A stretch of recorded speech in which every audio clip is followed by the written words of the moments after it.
Hola a todos, este es un 4 a la N agrícola y tiene que serlo porque hay una crisis en la agricultura mundial, producto del encarecimiento muy marcado de los fertilizantes. La urea, que es un nutriente muy importante para las plantas y es un insumo que el Perú importa en su totalidad, cerca de 300.000 toneladas al año y a veces más. Viene del exterior y se ha quintuplicado de precio. La urea en el año 2020 estuvo más o menos a $200 la tonelada. En el año pasado, 2021, subió a $300 por tonelada y ya hablábamos de crisis y ahora está a $1.000 por tonelada. O sea, se ha quintuplicado en apenas 2 años y por supuesto la guerra entre Rusia y Ucrania ha sido el detonante de este encarecimiento brutal. Y bueno, cómo salir de esto, cómo capear el temporal, ese es el tema de hoy día y por supuesto vamos a hablar de la pequeña agricultura que ocupa el 95% de la superficie agrícola del Perú, 90-95%. Entonces vaya que es relevante hablar de esa agricultura. Está con nosotros Ismael Benavides, él fue ministro de Agricultura, ministro de Economía también, y por supuesto conoce del tema, puesto que es empresario agrario. Carlos Paredes, de Sierra Productiva, que domina el mundo de la agricultura de los Andes, el mundo del agua, ¿no? Yo he sido un ferviente seguidor de sus ideas y propuestas y quiero que lo escuchen porque tiene mucho que decir a este respecto. Y José Ignacio Beteta, que se presenta como analista en asuntos públicos, ahí he visto en la página web, pero es una persona que está muy atento al acontecer político, económico, laboral, social, normativo en nuestro país, así que yo creo que estamos muy bien acompañados. Simplemente para mantener un orden, Ismael, ¿cómo ves tú la problemática de la agricultura en el mundo, en el Perú y de la pequeña agricultura de cara a este fenómeno absolutamente descontrolado de encarecimiento brutal de los fertilizantes?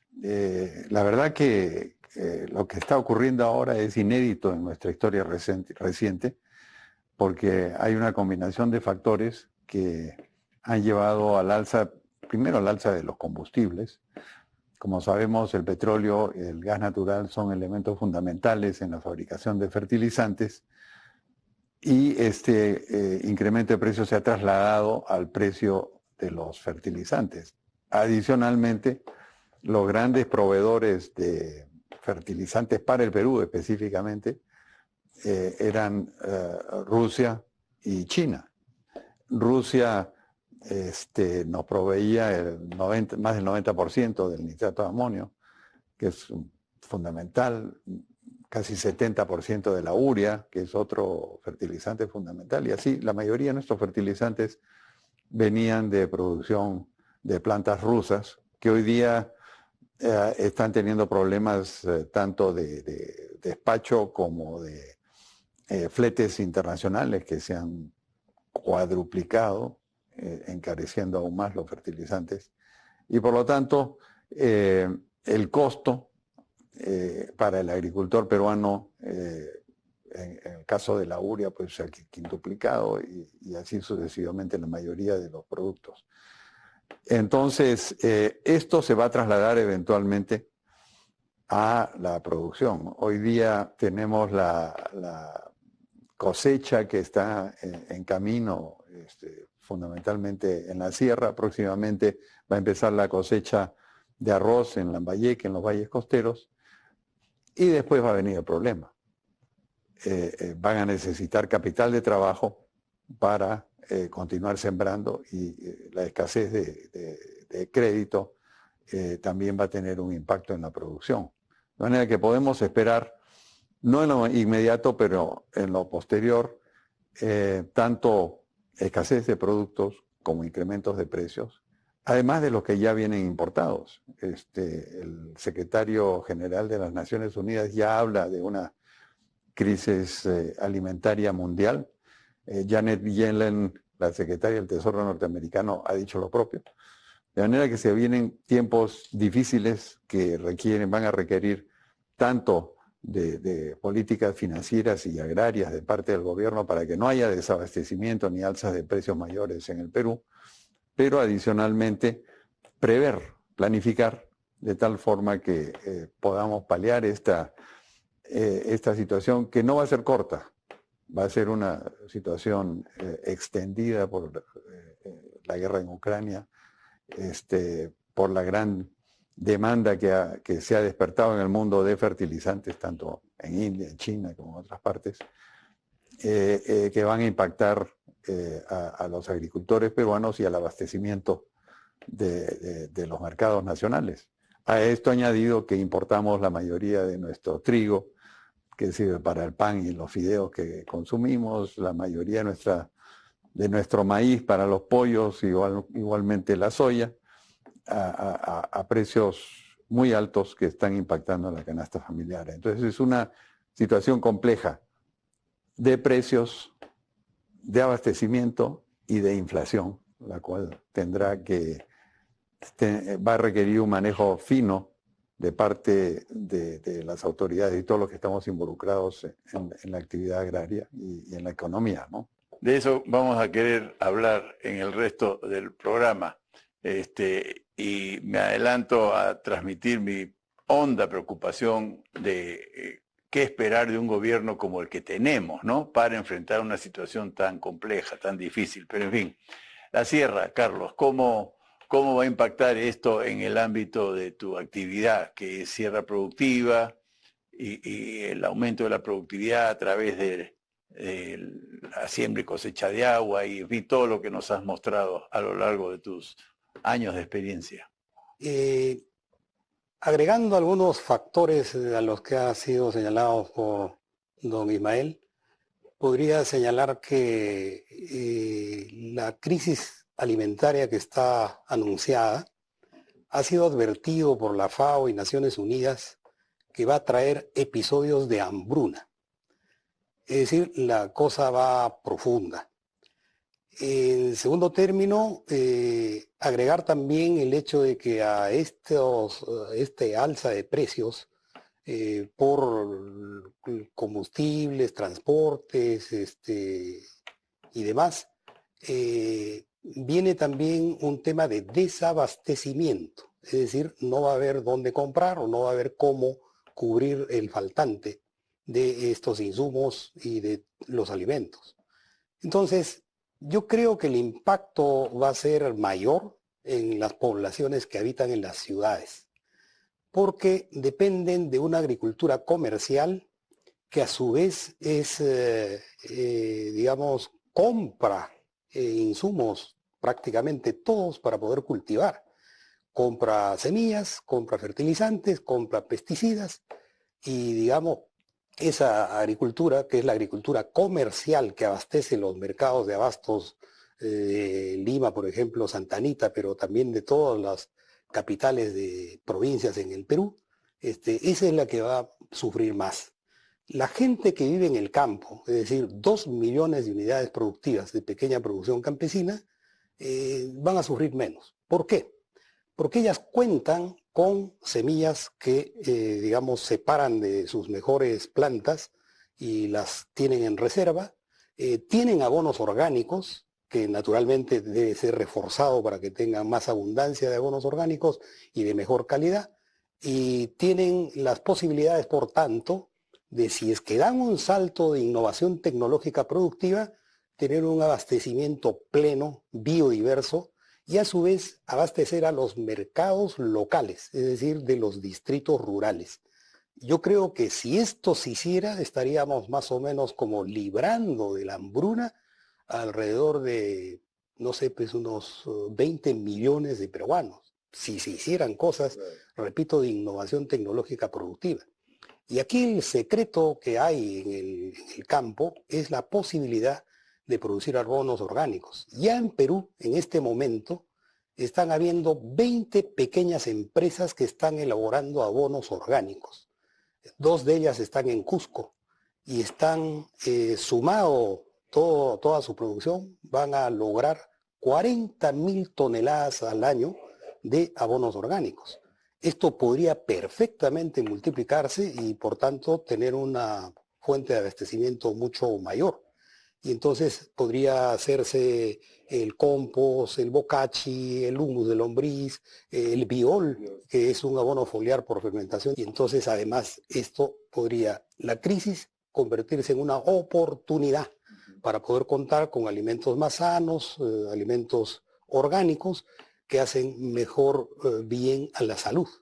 Entonces creo que debiera manejarse un enfoque de esa naturaleza para además contagiar a que también en áreas de la agricultura comercial pudieran adoptar estos enfoques de abonamientos orgánicos que puedan ayudar a dar un salto. Claro.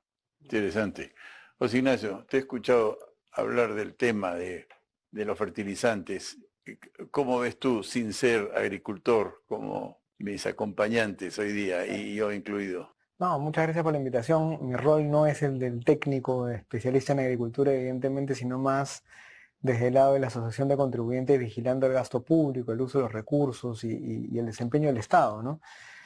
Y acá hay dos cosas que llaman la atención, ¿no? Lo primero es, y quiero además citar acá algo que es muy importante porque lo que ha hecho este gobierno en los últimos 10 meses ha sido tratar de desviar la atención, ¿no? Y hay que ser muy claros en esto, no es un tema de tampoco de culpar o de responsabilizar, porque efectivamente son problemas complejos que vienen de factores y eventos internacionales. Pero lo que suele pasar con este gobierno en estos 10 meses es que lo que dicen es, esto no es mi culpa, es culpa de algo más, ¿no? Y yo quiero leer acá algo muy sencillo, es el señor Clímaco Cárdenas, que es el presidente de Conveagro, ¿no? Que además el señor Clímaco Cárdenas tiene una postura que ha sido notoriamente muchas veces más antiempresa y de mucha crítica, digamos, al mercado.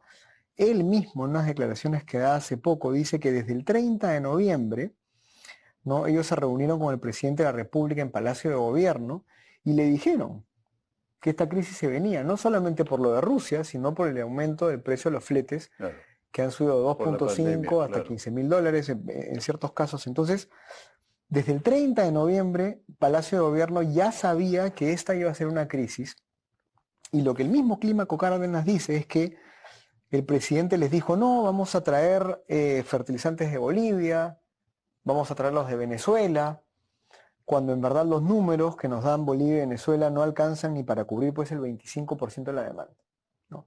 Entonces yo creo que aquí, mi primer comentario efectivamente es un punto más de análisis del contexto en general, es que la ciudadanía tiene que entender que si bien es cierto hay factores internacionales que han gatillado esta crisis o que pueden gatillar esta crisis, todos los gobiernos internacionales más o menos serios están haciendo algo desde hace meses para mitigar los efectos de esta crisis alimentaria y de este subido de precio de los fertilizantes. Aquí estamos perdiendo, según el mismo Cárdenas, más o menos el 80% de acceso a fertilizantes de los que deberíamos tener. O sea, el 100% estamos alcanzando el 15-20% de la demanda.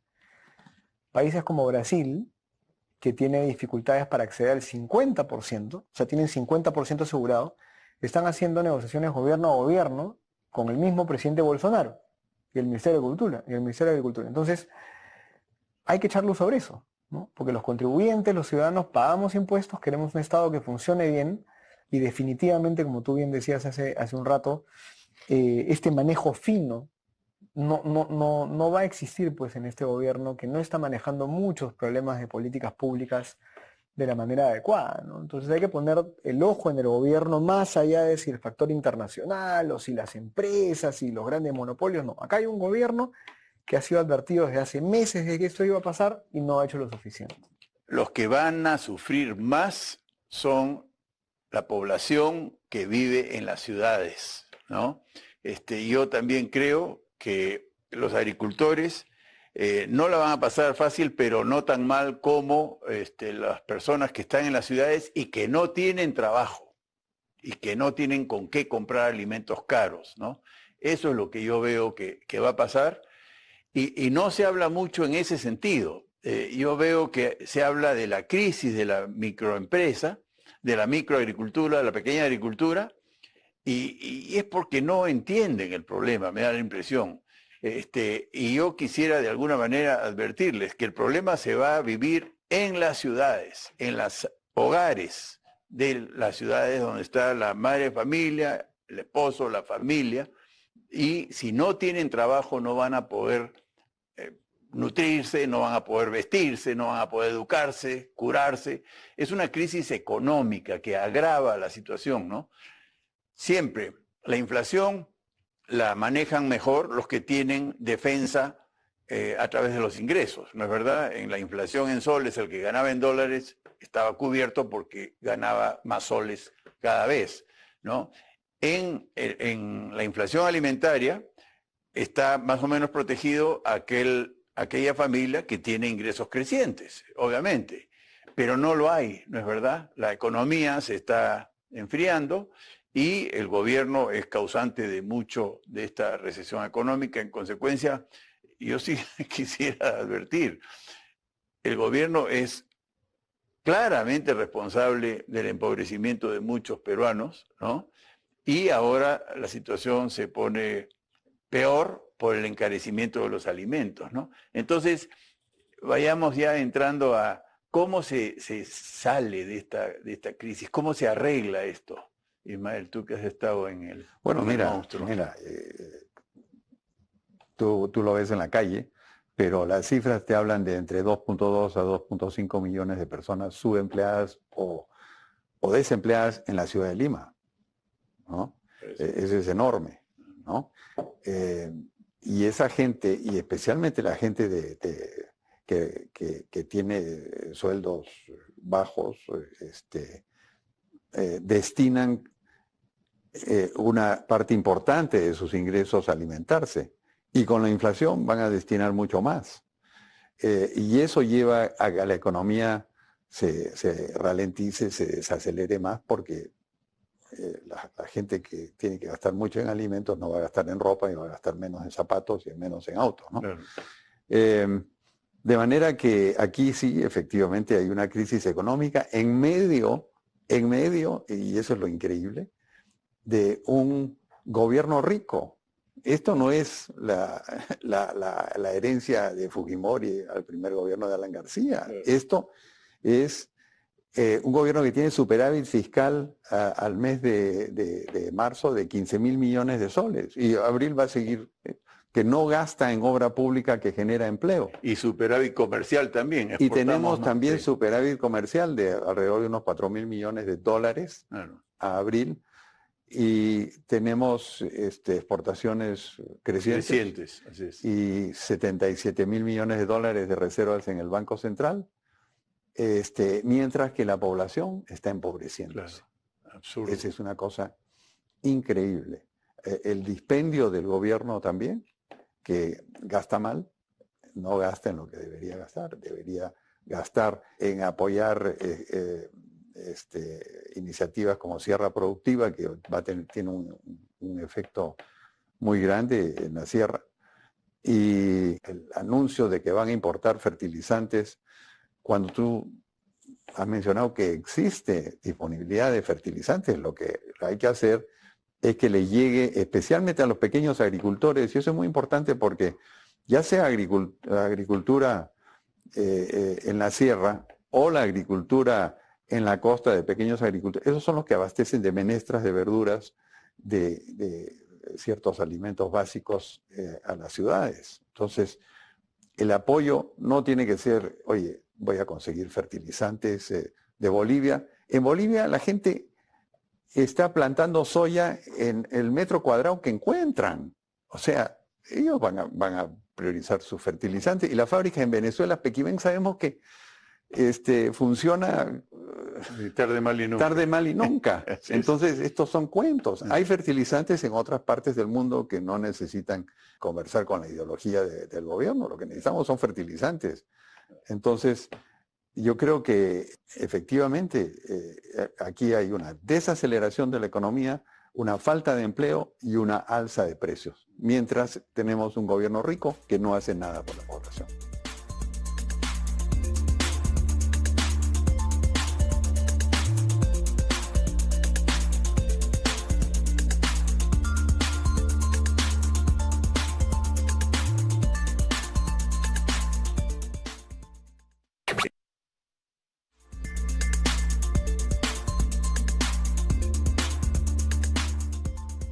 estábamos hablando, ¿no? De qué lástima, ¿no? Tener un gobierno incapaz porque realmente tiene recursos, ¿no? Y vaya que los va a seguir teniendo si es que deja que la economía siga su curso lógico, ¿no? Que es atraer inversiones y generar más producción minera, agrícola, pesquera.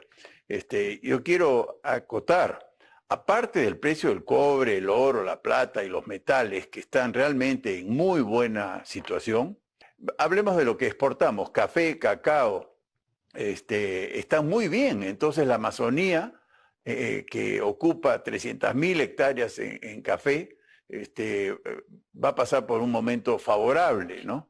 La harina de pescado está en un precio altísimo, $1.600 la tonelada. Estaba viendo cuando ha estado pues en 1.000 y menos también, ¿no? Entonces, es un gobierno con recursos, pero un país empobreciendo. O sea, es la antítesis del eslogan político de no más pobres en un país rico. No es la antítesis, es muchos pobres en un país rico, pero este gobierno lo está exacerbando. Entonces, yendo más al tema de qué hacer, Carlos, ¿qué cosas se te viene a la cabeza? Yo no pensaría o pondría, digamos, los huevos en la canasta de las posibilidades de que sea el gobierno el que resuelva estos temas, porque su desconocimiento e incapacidad son manifiestos. Yo creo que el eje de la alternativa está en las posibilidades de lo que hagan la gente, los productores y, digamos, en vínculo con autoridades locales. Por ejemplo, la Federación Departamental de Campesinos del Cusco y la Confederación Campesina del Perú trataron este tema con el presidente todavía en julio, apenas se instaló en el gobierno, advirtiendo de esta crisis que ya se expresaba en fertilizantes. Se le propuso que pudieran tratar con fertilizantes Cachimayo, que ha dejado de producir fertilizantes, ha pasado a producir ANFO para la minería, pero bueno, quien ha atendido esta solicitud o este trámite, esta demanda de las federaciones y de la CCP, ha sido el gobierno regional del Cusco, que ha conseguido que desde abril Cachimayo está elaborando nitrato de amonio, 30 toneladas por mes, 6 meses prorrogables.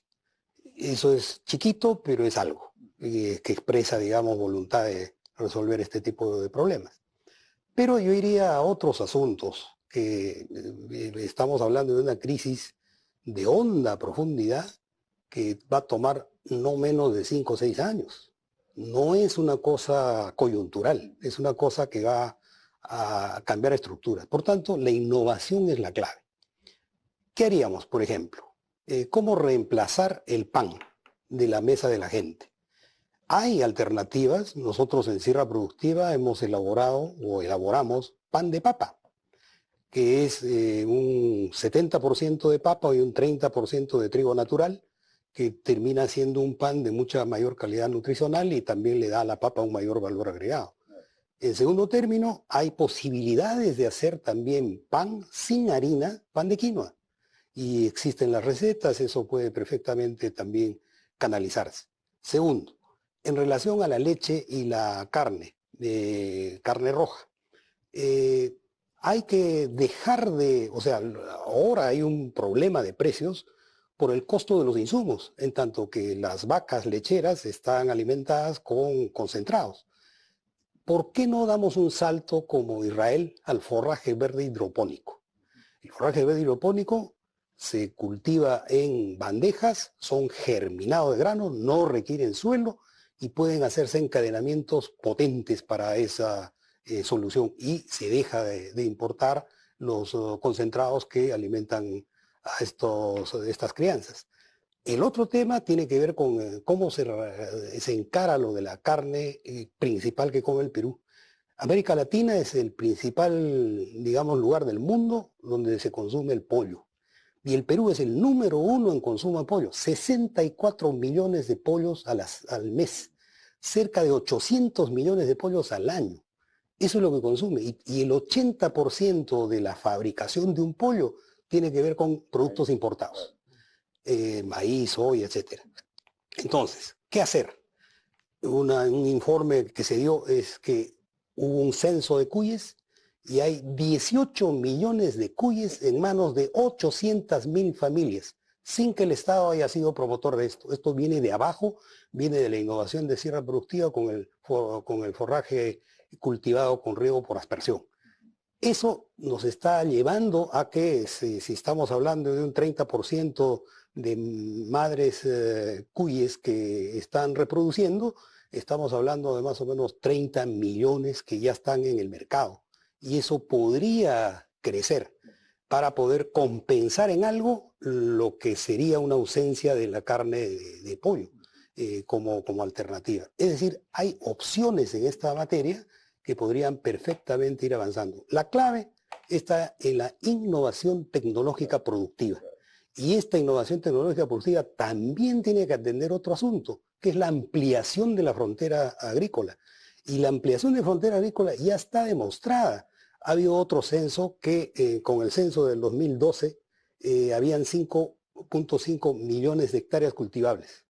Hoy tenemos, con un censo que ha sido hecho el año pasado, satelital, del INEI con agricultura, ha dado 11 millones y medio de hectáreas cultivables. Y miren, Olmos se hizo antes. Es decir, ¿qué es lo que ha posibilitado este crecimiento? La pequeña producción campesina en base al riego tecnificado. Y eso es urgente, ¿por qué? Porque como son 5 años con riesgo de hambruna que se va a dar en las ciudades, va a haber un retorno de la gente hacia el campo similar al que se produjo durante la pandemia. Y el campo tiene que estar alistado a recibir a esas personas para darles oportunidades de trabajo. Es decir, la agricultura familiar, la pequeña producción campesina se convierte o debe convertirse desde nuestro punto de vista en la principal política, el principal proyecto, la principal atención que deba tener el Estado. Pero bueno, simplemente están en otra, ¿no? Yo no le he escuchado nada al Estado respecto de sierra productiva, la innovación en riego tecnificado. Yo ahora lo veo concentrado en la compra de fertilizantes y comparto totalmente. Mucho más importante que fertilizantes es agua, por ejemplo, y tecnología de riego, ¿no? Eso sin fertilizantes produciría un impacto mucho mayor. Pero en fin, ¿cómo hacemos para controlar desde la ciudadanía que el Estado haga buen uso de los recursos que dice que va? Dicho sea de paso, este ministro, que la verdad que me parece una calamidad, hace poco habló de 900 millones, después 700 millones y ahora está saliendo 300 millones, que igual es un montón de plata, y simplemente no me los imagino comprando de una manera eficiente, no sé cuántos miles de toneladas de urea, transportándolas de una manera también eficiente, guardándolas y distribuyendo. ¿Cómo hace una ciudadanía, unos contribuyentes para controlar el buen uso de estos recursos? A ver, acá complementando lo que decía Carlos, hay una manera muy clara de controlar el uso de los recursos, muy sencilla además, y es no hacer que pasen por el Estado. Y acá tú has dado en el clavo, Carlos, porque si nosotros en este momento obligamos al gobierno, hacemos que el gobierno permita que asociaciones, gremios, empresas privadas y el sector privado, consorcios agrícolas, etcétera, puedan comprar directamente, negociar directamente, hacer esa tubería directa con los vendedores de fertilizantes, y simplemente que el gobierno facilite y simplifique el trámite y no ponga burocracia en medio, eso ya para empezar es bastante. Que es algo que no se hizo, por ejemplo, con el tema de las vacunas, con el tema de las pruebas del COVID, ¿no? Entonces, tenemos la oportunidad de que este gobierno se salga un poco del paso y del camino y deje que las asociaciones, los agricultores, los gremios empiecen a tratar directamente con los vendedores de fertilizantes de cualquier país del mundo. Esa es una muy buena forma de que el Estado no use mal dinero, no dándoselo. Claro. Lo segundo, y sigo complementando lo que mencionaba Carlos, es en este tema de ampliación de fronteras agrícolas, tenemos 2 proyectos muy grandes, que son Majes, Iguas y Chavimochic, que entre los dos le van a dar empleo directo e indirecto a más de 800.000 personas. Estás hablando de 3.000, 4.000 millones de dólares de inversión al año y son miles de hectáreas que ya debería estar destrabado. Y en el caso de Majes Iguas, hemos puesto ese proyecto en la mano de 5 asesores, miembros del Consejo Regional que no saben nada del tema, y los arequipeños todos quieren hace tiempo que Majes Iguas salga adelante y no pasa, ¿no? Y en el caso de Chavimochic hay un entramado ahí que es muy sencillo. Todo el mundo sabe que la empresa que estaba operando ese proyecto era Odebrecht, ¿ya? Y todos gritan y se rasgan las vestiduras con el tema de Odebrecht, pero lo que no entiende la ciudadanía, y lo tiene que entender nuevamente, es que si no dejamos que el anterior ejecutor de la infraestructura se haga cargo de esa infraestructura, Claro. ninguna otra empresa lo va a poder hacer. Claro. Porque nadie se va a comer el pasivo y nadie va a tener, que además son 3 o 4 empresas las que lo pueden hacer, la tecnología para poder hacerlo. Entonces hay que tener menos populismo, hay que tener menos politiquería y más sustento técnico en la realidad. Y la ciudadanía ya lo está haciendo. O sea, organizaciones sociales, civiles, líderes de Arequipa y del norte, digamos, del Perú, ya se han levantado a decir que estos proyectos tienen que salir adelante. Además, digamos, de todos los proyectos de irrigación. El sector agricultura y saneamiento son los sectores del Estado que menos plata usan de su presupuesto en proporción, ¿no? Entonces ahí hay un tema pues que hay que resolver, y volvemos al mismo punto. O sea, necesitamos técnicos en el Estado que abran los ojos, que dejen de ver un poco ya los escandaletes y la corrupción y los amiguismos, y se pongan a preocuparse por la gente, que es la que más sufre con esto, ¿no? Ismael, ¿cómo llega el Estado al pequeño productor? Ahora estarían pretendiendo manejar, ¿no es verdad?, una dotación de cientos de miles de toneladas de urea. Eso es lo que en el mejor de los casos va a ocurrir. ¿Cómo se distribuye desde el Estado? O como creo que a ti te he escuchado también, cómo entregar eso a las distribuidoras establecidas y a través de bonos focalizados en pequeños productores para que hagan uso del subsidio. ¿Cómo se hace esto bien desde el Estado?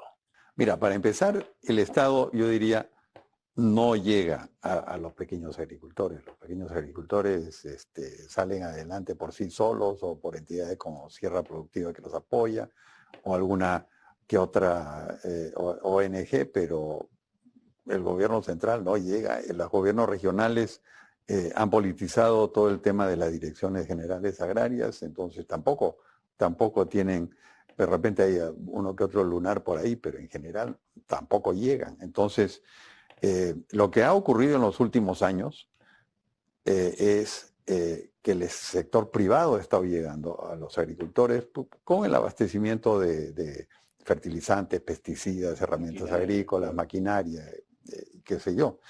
Y ya tienen redes de distribución y tienen pequeñas distribuidoras de productos agrícolas en todo el Perú. Tú te paseas por cualquier pueblo, por San Clemente, hay 10, ¿no? En Pisco. Entonces, la mejor manera de llegar con el fertilizante a los pequeños agricultores es a través del sector privado, que ya tiene sus canales de distribución y lo puede hacer muy eficientemente. Y yo sí soy ortodoxo en materia económica, pero yo sí creo que el Estado en momentos como este tiene funciones que hacer. Un agricultor con 2 hectáreas, con 3 o 5, no tiene una producción rentable con estos precios de los fertilizantes y no tiene el capital de trabajo para financiarlo en los últimos casos. Entonces, debe haber un subsidio que se podría entregar con un cupón o con un bono con el cual el agricultor va a la tienda que está abastecida por el sector privado, por los distribuidores, y recibe el fertilizante y entrega un cupón que le subsidie pues la mitad del costo del fertilizante. Y eso además te va a permitir focalizar a quién va y a dónde va. Y formalizar también a los proveedores. Y también formalizar, claro. Exactamente. Entonces creo que hay mecanismos y no podemos pensar que el Estado, que ha indicado que va a tener 3 almacenes, uno en Lima, uno en Trujillo y otro en Ica, llegue adecuadamente pues a 2 millones y pico de pequeños agricultores que hay en el Perú. Claro. Así es, es una locura. Una Eso se va a prestar a corrupción, a negociados, a toda clase y se va a quedar mucho en el camino también. Y lo dramático es que el gobierno está perdiendo mucha credibilidad, ¿no? Sobre todo con el anuncio de la segunda reforma agraria en la explanada de Sacsayhuamán, y no ha sucedido nada, ¿no? ¿Cómo toman los campesinos estos ofrecimientos del gobierno? Bueno, no, yo en particular soy contrario a la idea esta de segunda reforma agraria. Es un error de nomenclatura y de concepción, porque en el Perú ha habido una primera reforma agraria que la hizo Nicolás Lindley con la ley 14444 en los años 60, para que esa reforma agraria se aplique en el ámbito de la Convención Hilares. Luego vino la de Velasco, que esa sería la segunda reforma agraria, que digamos también fue breve, porque la idea de Velasco de formar cooperativas como reemplazo a las haciendas o uniendo el territorio grande de haciendas para hacer macrohacienda, la cooperativa era una macrohacienda, fue rechazado por los campesinos. Y desde Andahuaylas lo que se hizo fue una innovación a propuesta de la Confederación Campesina del Perú para que la tierra se reparta a las comunidades y las comunidades a los comuneros. Fruto de eso tenemos 2.300.000 unidades productivas, la más grande democratización de la propiedad de la tierra. Reforma agraria es cambio de tenencia de la tierra. No hay nada que cambiar en la tenencia de la tierra. Por tanto, hay un problema conceptual. Lo que corresponde es una revolución tecnológica productiva. Esa es la propuesta que tiene la Confederación Campesina del Perú, la Federación Departamental de Campesinos del Cusco, y nosotros les hemos propuesto lo siguiente, que habilitándonos un fondo de innovación tecnológica productiva, que se diferencia del Fondo Social de Asistencialismo, Fondo Social de Innovación Tecnológica Productiva, ascendiente a 1.000 millones de soles. 1.000 millones es la tercera parte de lo que el Perú invierte en 1.800 millones de soles en Caliwarma para repartir 4 millones de raciones de alimentos diarias. Y 1.500 millones de soles para el programa Juntos. 3.300 millones de soles tirados al agua. Mientras que 1.000 millones de soles se invertirían en 143.000 familias a razón, en los 24 departamentos del Perú, a razón de 12 distritos por provincia, por departamento, 500 familias por distrito. Eso daría lugar a que hayan 143.000 familias que tienen incluso soberanía alimentaria. Y luego abastecería cada familia a 5 consumidoras, familias consumidoras, vendiéndole una canasta biodiversa por semana ascendiente a 100 soles, con lo cual tendría unos ingresos la familia productora de 2.000 soles al mes como ingreso monetario. Y entonces tiene la seguridad alimentaria y además un ingreso monetario. Y y estamos hablando ahí de 4 millones de personas que se blindarían frente al tema del riesgo de hambruna. Esto puede hacerse cada año y estamos en 4 años acercándonos a los digamos, 20 millones de personas que estarían blindadas en esto. Entonces, esa es nuestra propuesta. Claro. El tema es que el Estado no atiende. Y nosotros requerimos avanzar. Claro. Pensamos que habrá que avanzar de abajo, con los gobiernos locales, regionales. Ojalá en este cambio de autoridades pueda entrar el tema, porque vamos a estar ante una crisis muy profunda. Y lo otro es ver cómo es que hay mecanismos más autonómicos de parte de las organizaciones, claro, confederaciones como la CCP, Sierra Productiva, en fin, que pudiéramos caminar con más fuerza desde abajo.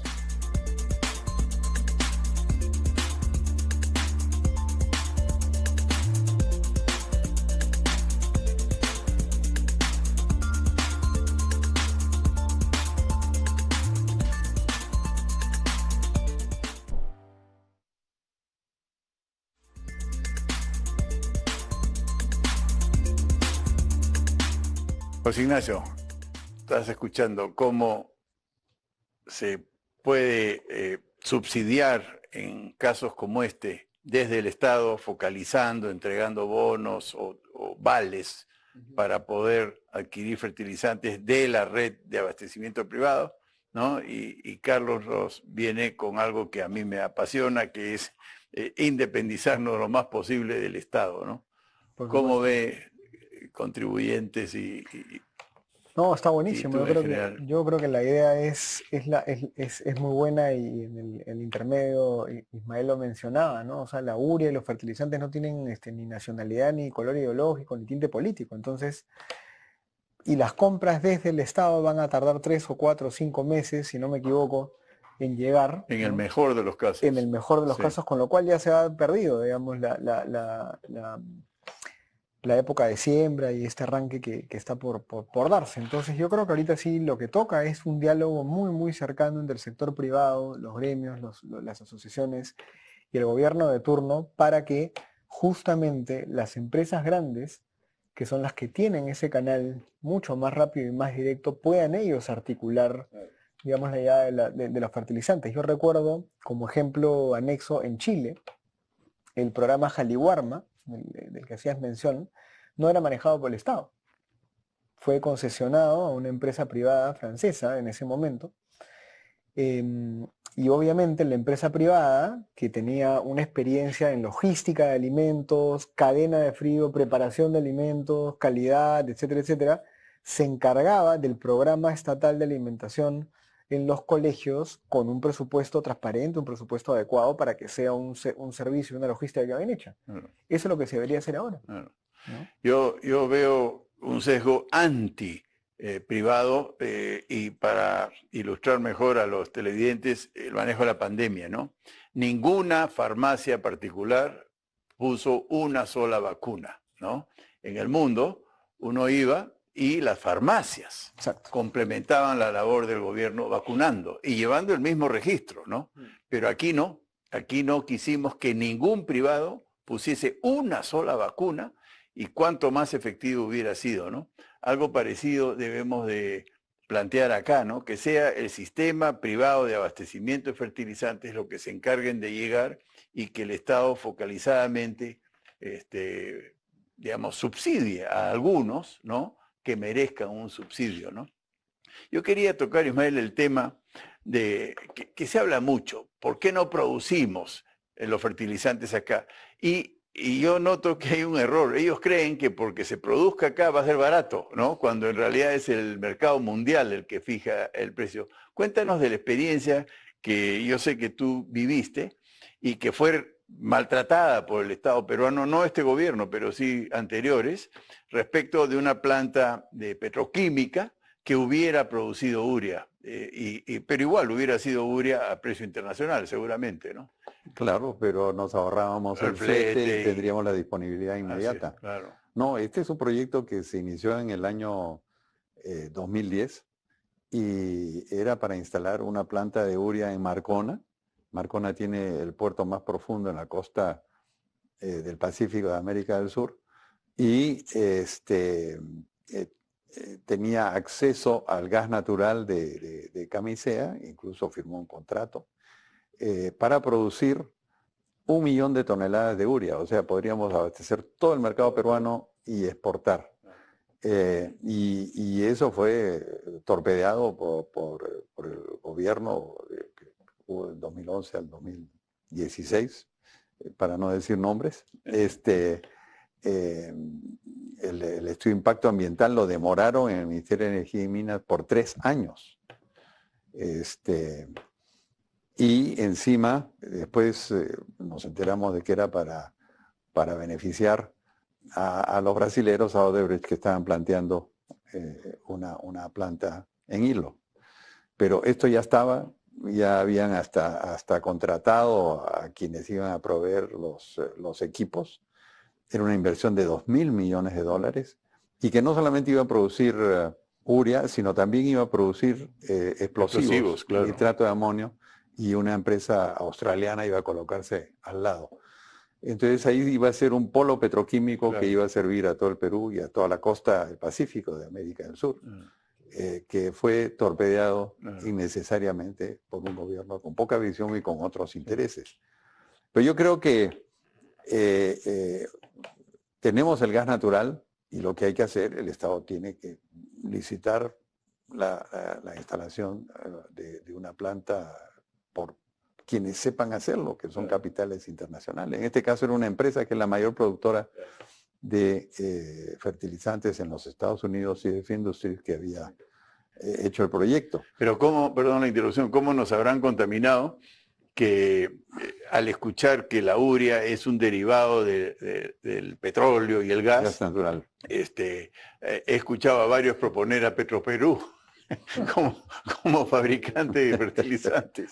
Petroperú ya se metió en un elefante blanco, que es la refinería de Talara. Cuando el mundo está yendo a autos eléctricos, estamos haciendo una refinería que es una locura. Y encima le acaba de meter 750 millones de dólares. Pero Petroperú no tiene la capacidad de hacerlo. Me acuerdo que en el gobierno de Velasco intentaron hacer una pequeña planta de fertilizantes en Talara, al lado de la refinería, y no pudieron hacerla. Porque estos son economías de escala, que son muy grandes. Claro. Y no es tarde para hacerla, pero eso toma varios años en construirse. Ahora tenemos una crisis que tenemos que afrontar ahora, ¿no? Y a mí me gusta mucho el proyecto de Carlos en el sentido de utilizar los recursos que tienen las comunidades.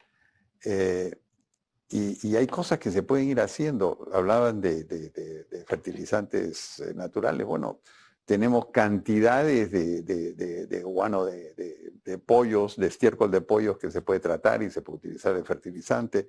Se puede empezar a entrar en este tema de la economía circular, claro, que podemos usar todos los residuos orgánicos de las ciudades para compostearlos y producir fertilizantes orgánicos. Entonces, hay una serie de cosas que creo yo, ante esta crisis deberíamos empezar a hacer. Pero tenemos que también mirar en el cortísimo plazo que nuestra población no siga sufriendo de inflación y de desabastecimiento y hambre, ¿no? Sí. Carlos, el tema de sierra productiva, el ministro es puneño, el ministro C es puneño, o sea, es tu vecino, ¿no? De Cusco. ¿Han tenido acercamientos para mostrar las bondades de sierra productiva y las tecnologías que a mí, por lo menos, y a varios, no las has mostrado? Sí, se han tenido diálogos, pero en realidad no comprenden, no entienden, y es muy difícil que, digamos, aparezca el ABC de entender algo para poder liderarlo, poder hacerlo, ¿no? Ahora, yo diría que frente a este tema de fertilizantes, el pie central debiera estar en la elaboración de abonos orgánicos, que sume al compost, el humus, en fin, refuerzos que pudieran haber, por ejemplo, con esta producción de cachimayo, que habría que ver también cómo se amplía, porque ya hay una infraestructura en camino. Y en segundo término, la posibilidad de ver qué se hace con los fosfatos de Bayobar. Claro. Porque hay una gran producción, pero nada se vende en el mercado interno, todo va a la exportación. Sí. Y entonces ahí también se requiere ver cómo se acomodan esas piezas. Pero adicionalmente hay otro elemento que crear, es la harina de rocas para mineralizar el suelo y poder ayudar a que micronutrientes minerales se combinen con el compost y puedan darle mayor potencia. Y también microorganismos eficientes. Nosotros hemos elaborado abonos orgánicos con la Municipalidad de Santiago de Chuco y, digamos, con microorganismos eficientes, lo que ha hecho reducir más o menos en 6 veces el tiempo de demora del compost natural y además con mucha mayor potencia. Y finalmente, quisiera mencionar la potencia económica que implica las posibilidades de apostar por la pequeña producción campesina.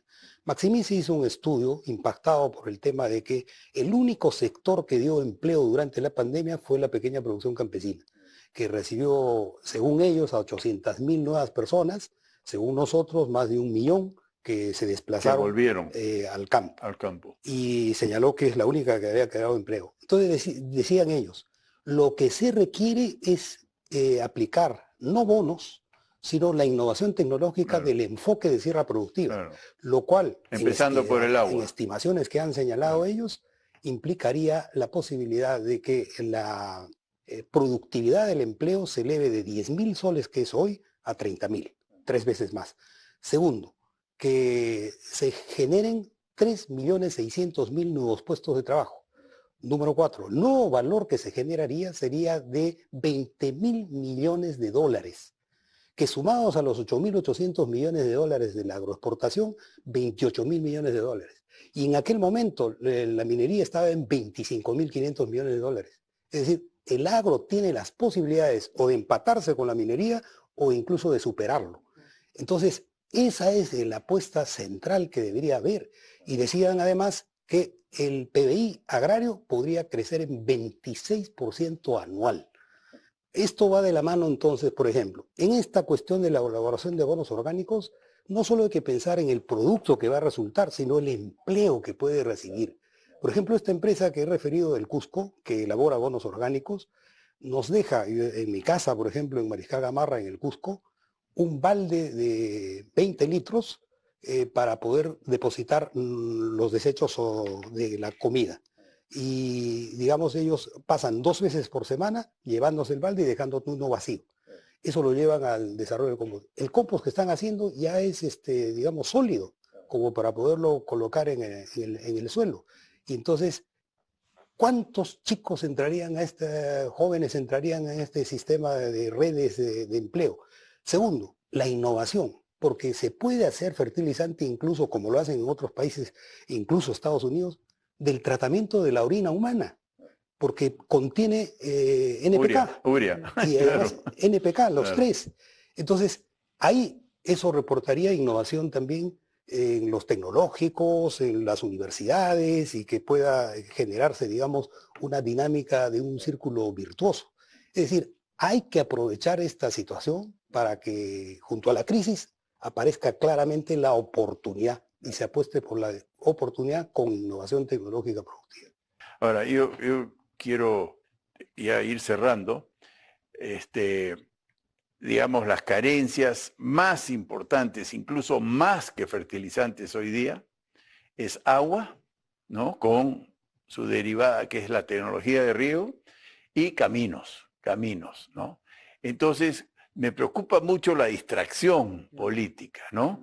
De repente van a empezar a hablar de la compra de los fertilizantes como si ese fuese el principal problema que van a enfrentar los pequeños y no van a resolver nada, porque... En agua, Fernando, disculpa Sí. que me meta en el tema. Mira, en esto de cosecha de agua que ha alentado el gobierno con esto de las cochas Sí. y microreservorios que le han llamado, el Estado central, con la plata de Sierra Azul, ha instalado menos de 1.000. No ha hecho nada. Menos Así de es. 1.000. No ha hecho El nada. gobierno regional de la presupuesto Libertad enorme. ha instalado 10.500. Claro. Cajamarca 4.300 y así cada región Claro. mucho más. Pero ¿cuál es el pecado mortal de todo eso? No tiene instalaciones de riego tecnificado. Son aguas almacenadas como para tomarle foto. Nosotros le hemos propuesto que con los yachachis podríamos instalar de esas aguas almacenadas, riego tecnificado, y habrían 4 o 5 predios que están en los aledaños que darían un salto de innovación tecnológica. Pero eso implica diálogo con el sector privado. O sea, volvemos a lo mismo, digo, 10 segundos. Si no hay una nueva narrativa de que el sector privado pueda ayudar al Estado y nos siguen vendiendo ese cuento de que las empresas privadas son malas y hacen las cosas mal y son corruptas, lo cual es un cuento porque hay muchísimas empresas que hacen las cosas muy bien y tienen la innovación y la capacidad para hacer todas estas ideas que estás planteando. Si no derribamos ese mito de que la empresa es mala y el Estado tiene que ser el bueno de la película, nuestro pueblo va a estar engañado. Acá lo que falta es diálogo privado, Estado, abierto y transparente. Y ojalá que se dé poco a poco. Sí. ¿No? Yo les quiero agradecer mucho a los tres la participación en este 4 a la N sobre la agricultura. Y me voy optimista porque realmente los peruanos responderíamos con innovación, ¿no? Si es que se nos facilitan las cosas, si priorizamos agua, tecnología de riego, caminos, se puede dar la revolución tecnológica, ¿no? que sacaría a muchos peruanos de la pobreza. Mucho cuidado con meterse a comprar, transportar, almacenar y distribuir fertilizantes desde el Ministerio de Agricultura. Eso va a ser un fracaso estrepitoso. Y a promover las inversiones para generar empleo. El problema se va a dar en las ciudades, no tanto en el campo. La gente sin empleo no va a tener qué comer porque los alimentos ya se encarecieron y van a seguir altos por muchos años. Yo les agradezco mucho, la verdad que he aprendido bastante de esta conversación y muchas gracias nuevamente. Gracias.